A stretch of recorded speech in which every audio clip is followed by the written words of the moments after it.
these moments that we take time to celebrate, it's really creating a moment to reflect. Where have we come from? What have we achieved? What can we do later? And I think the value of convenings like this, where you're meeting colleagues who are activists in a range of issues and in a range of different levels and institutions, is always useful because it's a collective kind of moment to reflect. Tonight is a very special occasion, and we have dedicated it to George Soros, his vision, his philanthropy, his life's work, and his courage. Absolute honor and pleasure to welcome Mr. and Mrs. Soros, Alex Soros. A special welcome as well to somebody who blew the lid in state capture, the former public protector Thuli Madonsela, who's here with us today. As you know, George's Philanthropy was born in 1979, 3 years after the 76 riots. Many of us here grew up under apartheid as black people. We were told that we were not worthy, that we could not be educated, that we didn't have a right to education and knowledge. So I'm really proud that George has decided to make this journey and this trip to be with us, because his philanthropy was born in South Africa. And I think as South Africans, that's something that we're really, really proud of. Over the past few weeks and months, in different parts of the world, Mr. Soros and his philanthropy have been made to feel decidedly unwelcome by people who, in the words of his son Alex, reject our philosophy, our politics, and our very identity. Given all that you have endured this year, the toxic abuse, the personal hostility, the death threats on social media, the anti-Semitic hatred, on behalf of everyone here tonight, I wish to extend to you and your family a very warm welcome to this country. In my case, I know I would not be the woman I am today without your philanthropy. Over the past 40 years, ladies and gentlemen, George has sponsored more than 15,000 scholarships. I was not the only one. He has spent more than R1 billion and has given funding to over 700 organizations and projects in South Africa alone in the past 25 years. You won't find his legacy here in bricks and mortar. The testament of George's philanthropy is more enduring than stone. There are possibly more than 14,999 Mary Jane Murifis out there.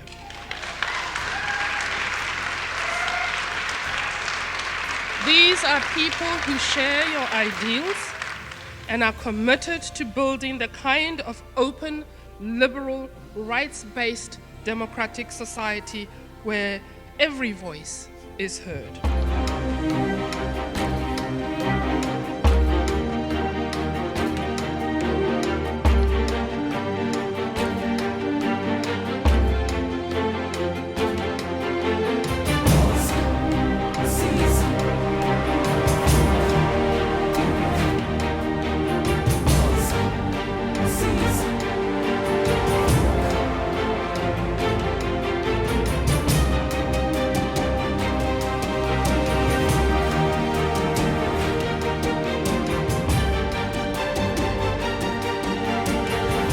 Interesting that we haven't only met as the grantees, but we've met as the whole sector, including the donors, and specifically there's been opportunities for us to network and to find instances where we can collaborate. So I think it was very important for me to be able to share with others in their struggles, but also to see where our struggles meet.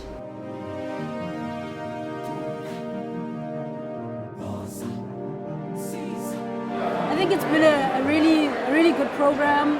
Lots of different stimuli. It's good to see what other people have been up to. It's good to see what OSF has been up to in other parts of the country. Yes, it's exciting. It's super awesome.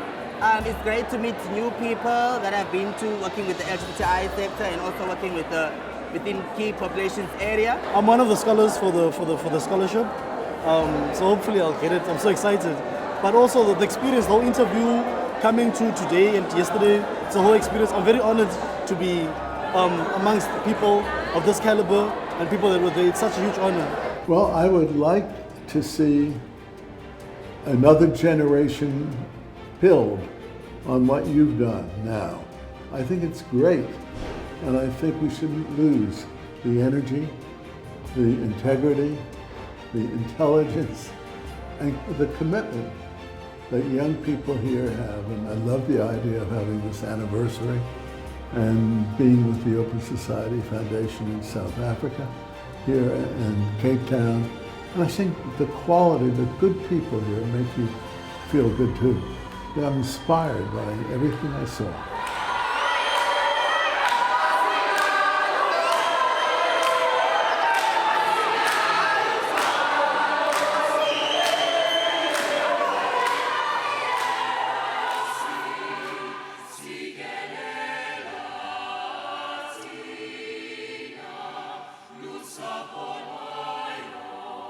There's been lots of excitement that's been brewing in the last 2 months.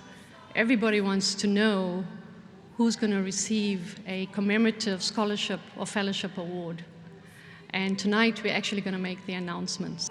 And our scholarships and fellowships program gave us, I think, some of the best advice when we conceptualize this program. And they said, choose the most marginalized, the people who cannot get access, who cannot afford higher education. Open it up to refugees and asylum seekers from Africa. Open it up to students from the region and the rest of Africa. And we're very proud that at least 3 of our scholars are actually not South African. No African country can enjoy freedom and prosperity separately if it walks or she walks alone. And our destiny was closely linked with each other's destiny and development and freedom. It's always important for us as a people to keep having that hope, that trust, and working on the possibility for that kind of unity. In 1979, George came to South Africa and set up a scholarship for Black African students at the University of Cape Town.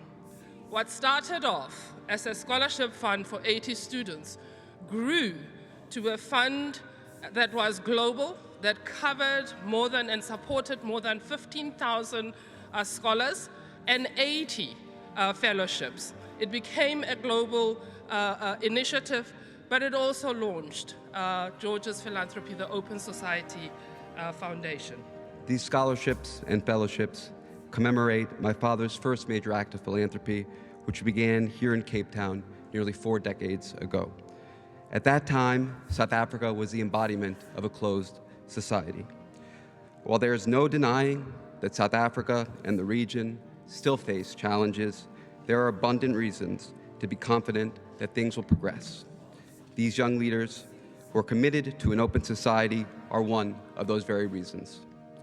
Drawn from applications from across the continent, these scholars we will announce shortly are the next generation of leaders and agents of change.